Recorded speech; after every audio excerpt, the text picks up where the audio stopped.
Si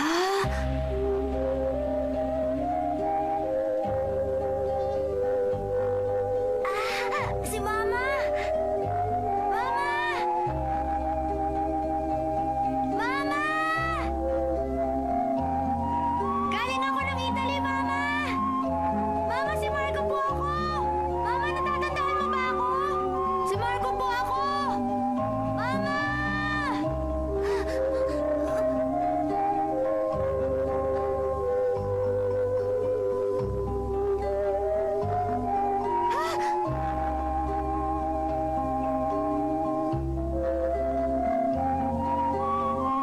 Malulunod ka, Mama! Huwag ka magpunta dyan! Mama!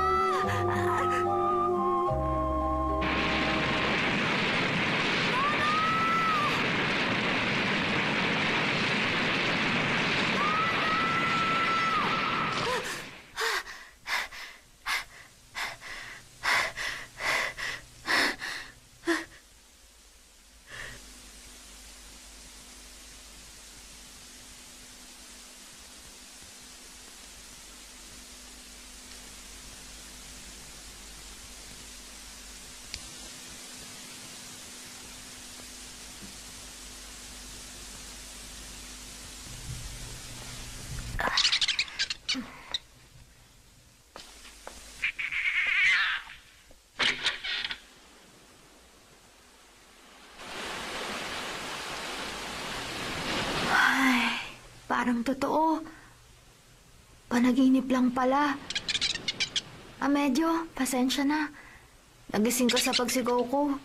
Kasi matagal nang hindi dumarating ang liner na nagdadala ng sulat ni Mama. Isang buwan na ako nagtatrabaho sa bottle shop ni Mr. Girodi pero wala pa ring sulat si Mama.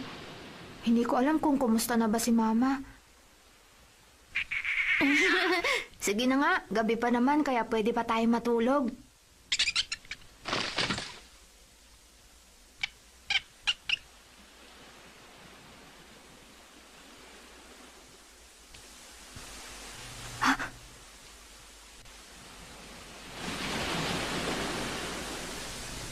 Parang sipol yun ah.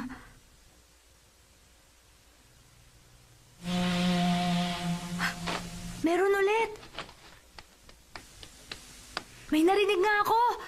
Diba? May sipol. Baka yun yung liner galing sa Argentina.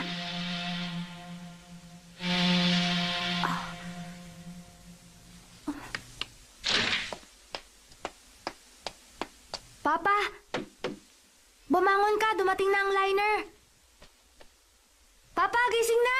Bakit? Ano nangyari? Dumating na po kasi ang liner na galing sa Argentina. Ang liner? Sigurado ako, narinig ko. Huwag masyadong excited, Marco. Oh? Alas 4 pa lang, wala kang magagawa doon. Ayos lang sa akin yun. Basta gusto kong magpunta sa Pantalan. Teka muna, ano naman ang magagawa mo kung pupunta ka sa Pantalan? Hindi mo nga sigurado kung saan nanggaling ang liner. Basta, alam ko. Napanaginipan ko kasi si Mama. Panaginip? Titingnan ko. Huwag ka mag-alala. Marco. Huwag ka maingay.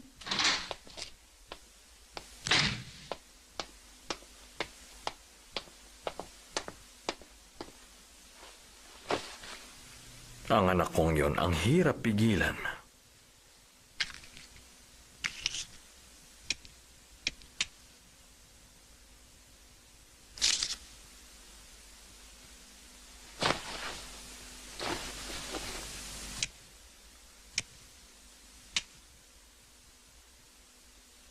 Nanaginip daw siya. Kaya lang dahil huli ang liner, hindi pa dumarating ang padalang pera ni Ana. Malaki ang magiging problema ko sa paghanap ng pambayad sa mga utang ko.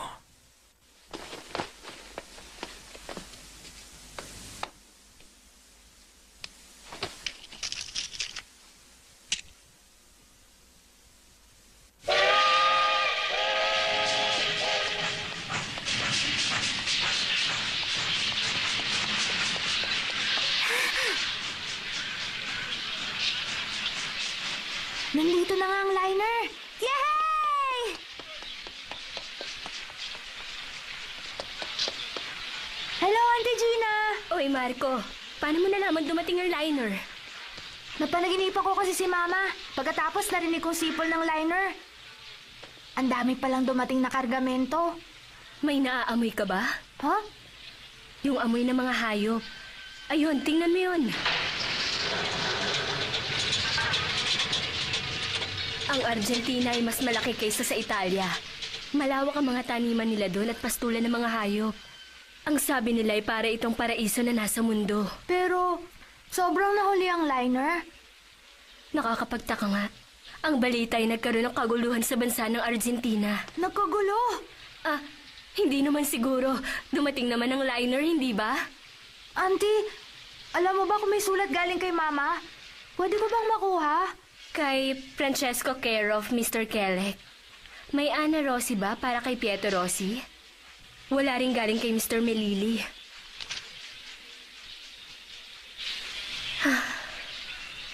Ano, Auntie Gina? Baka may nalagpasan lang ako. Titingnan ko ulit sa umpisa.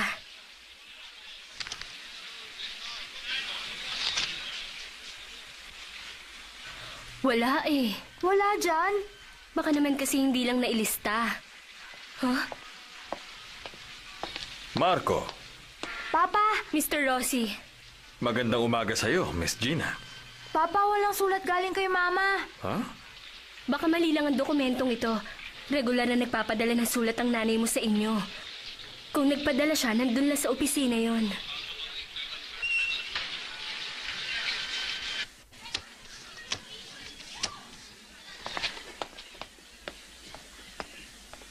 Wala. Sigurado ka bang walang sulat? Alam mo, Marco, minsan nangyayari talaga yan. Nalilimutan maipadala ang sulat. Pero siguradong maayos naman ang mama mo dun sa Argentina. Pero sabi mo, may kaguluhan sa Argentina.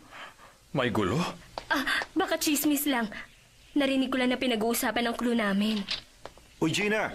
Nakuha mo na ba ang ticket para sa akin? Giorgio, pwede bang ikwento mo ulit sa akin? Bakit na-delay ang liner? Ano ang gulo sa Argentina? Nagkaroon ng pag-aaklas kaya naparalisa ang pantalan nila. Nagkagulo ba? Anong gulo? Nagtatrabaho kasi ang nanay niya sa Argentina. Wala ka nang dapat ipag-alala, bata. Ang nangyari lang naman doon, nag-aklas sa mga manggagawa sa pantalan. Pero natapos na ang negosasyon para sa sweldo nila. Nagbalik na sa trabaho ang mga nag-aklas na manggagawa. Tapos na ang kanilang strike? Oo, tama ka. Ah, pasensya na Marco, nag-alala ka ng dahil sa akin. Yun pala ang dahilan kung bakit hindi na ipadala ang sulat ng mama mo sa liner. Ay, maghihintay ako ng 1 buwan at darating ng sulat galing sa mama ko. Tama, hindi naman matagal ang 1 buwan, Marco.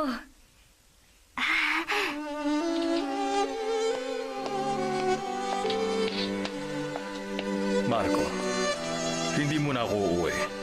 May kailangan pala akong gawin. Pero Papa, hindi ka pa nag-aalmusal. Hindi ako uuwi sa tanghali at baka gabihin ako. Hanggang gabi? May meeting kasi.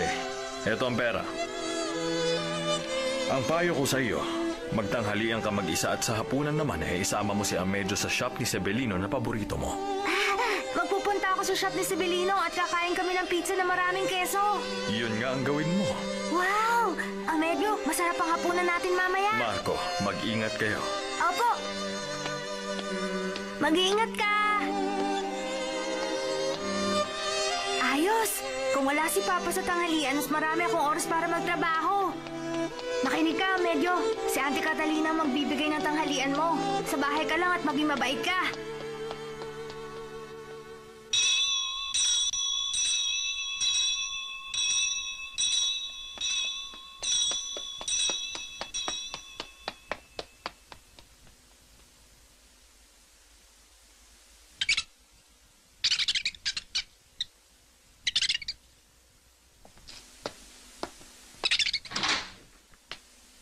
Kamusta ka, Amedyo? Nakiusap si Marco na bigyan kita ng tanghalian mo. Huh? Bumalik ka! Saan ka pupunta, Amedyo?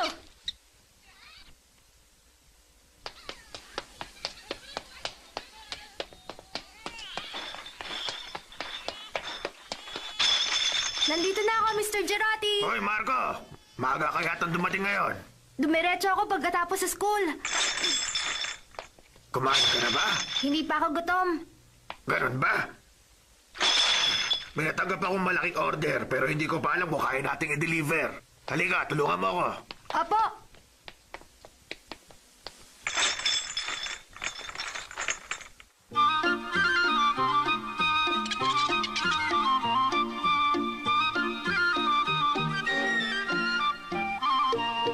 Oh, tingnan mo, may unggoy! Huli na!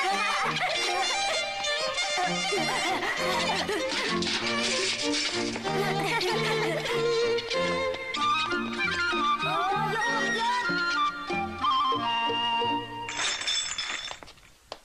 Marco, alam mo ba kung anong araw ngayon? Hindi ko alam.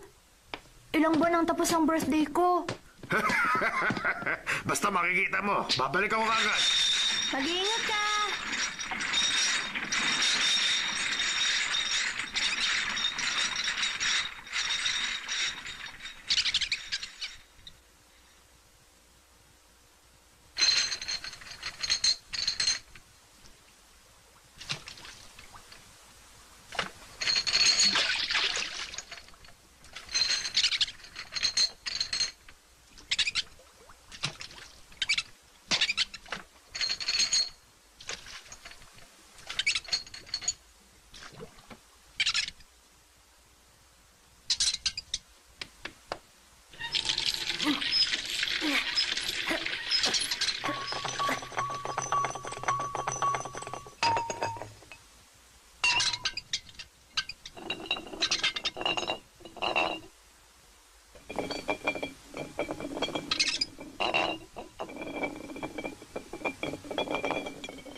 Huh?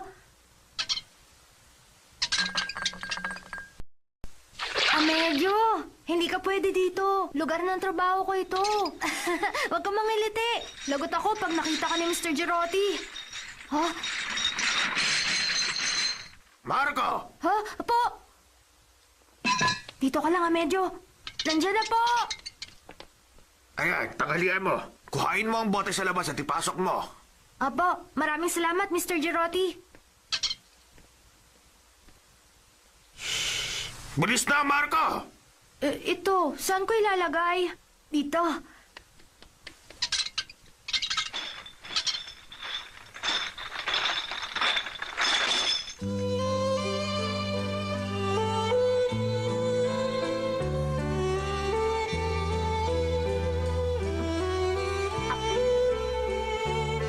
Game, balik trabaho.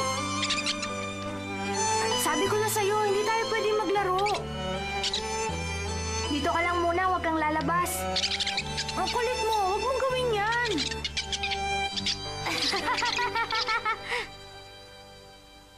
Sige na nga. Pagbibigyan kita minsan lang.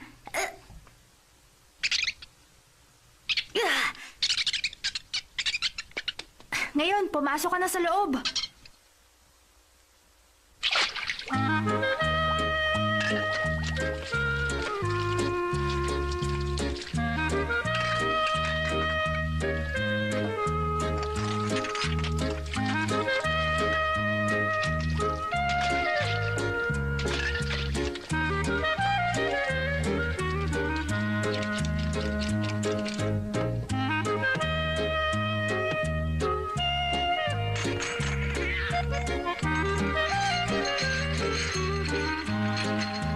Marco! Opo! Huwag kang lalabas.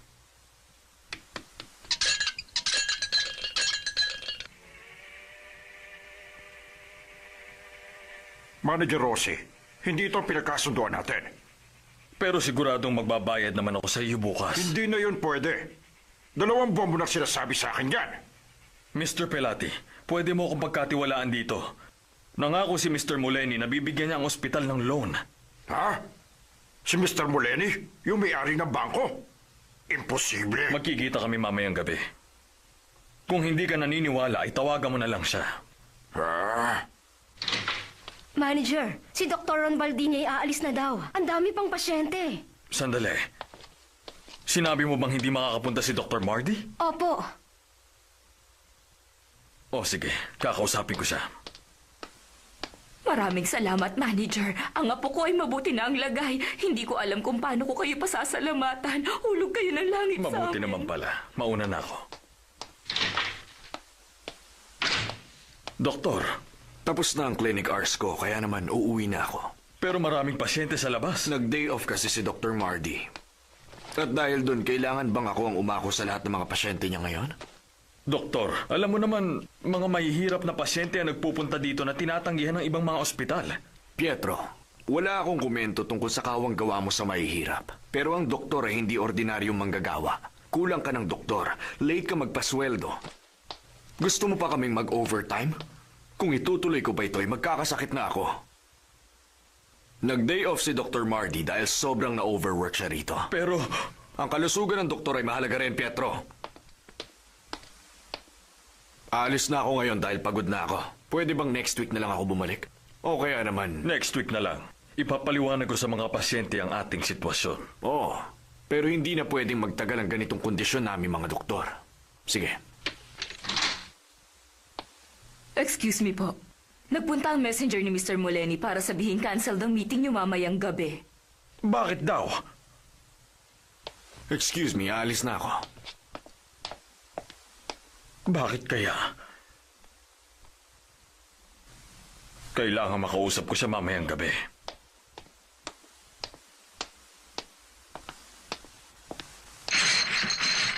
Marco!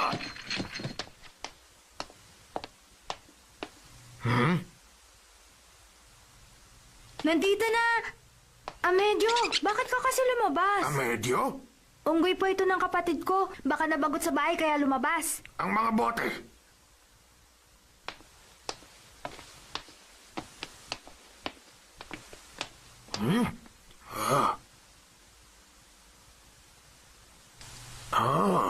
Tapos na po. Nalinis ko na rin ang labas at loob ng opisina.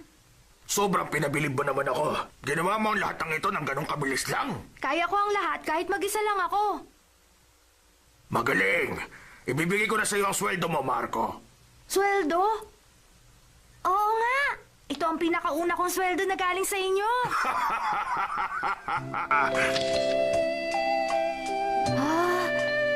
Sige, ipikit ang mata at iabot mo ang kamay mo, Marco.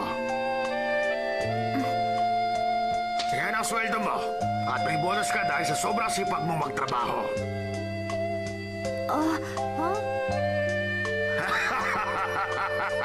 Nasurpresa ka ba? O sige, umuwi ka na. Salamat po, Mr. Girotti.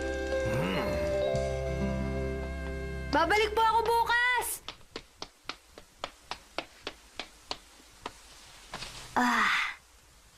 Pero akala ko mas malaki ang sweldo ko. Oh?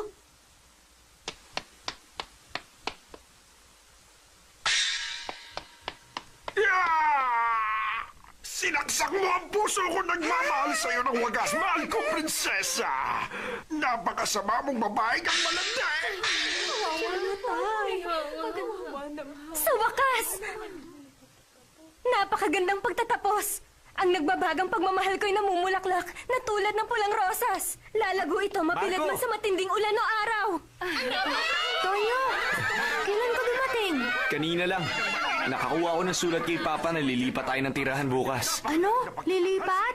Tama. Magandang lugar at mas mura ang renta. Bakit kailangan nating lumipat? Alam mo naman na ipinanganak ako sa apartment na yon. Maraming dahilan. Masaya yon. Maraming salamat sa inyo. Dahil sa nahuhuli ang padala ng pera ni Mama, hindi na natin kayang magbayad ng malaking renta. Silver coins. Hindi pwede. Open. Ay, tinatanggap Basta ayoko lumipat tayo. Yung ibibigay niyo kung nagustuhan niyo ang palabas. Sobrang biglaan ito. Maraming salamat. Bakit hindi niyo sinabi sa akin? May dahilan si Papa kaya gagawin natin to. Malala ng sitwasyon. Hindi naman pwedeng kay Mama natin iasa ang lahat eh. Maraming salamat sa mga nanood ng Pipino Puppet Show. Hanggang sa muli. Amedyo!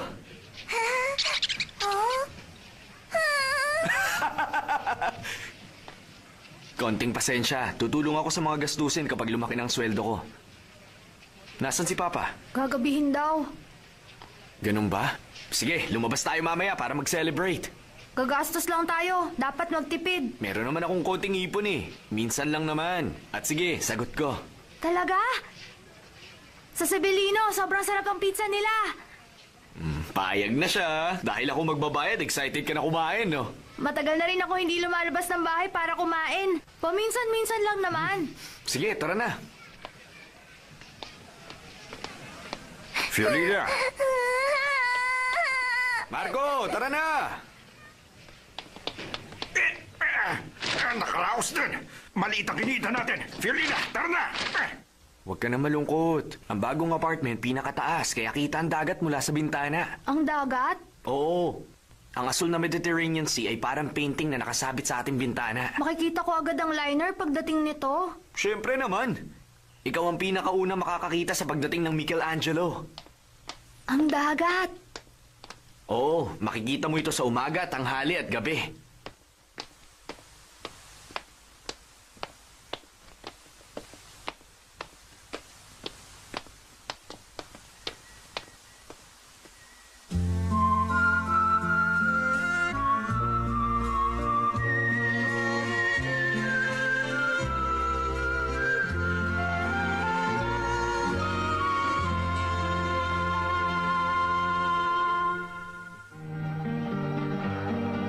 Lilipat na sila Marco ng tirahan.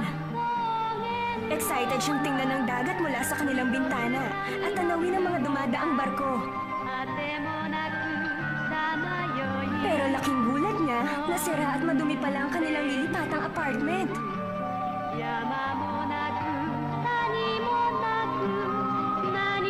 Makikita ni Marco si Fiolina na naglalaro ng puppet. Si Fiolina ay kasama ng Pepino Puppet Troupe. Abangan ang susunod na episode. Tinatanaw ang dagat mula sa bubong.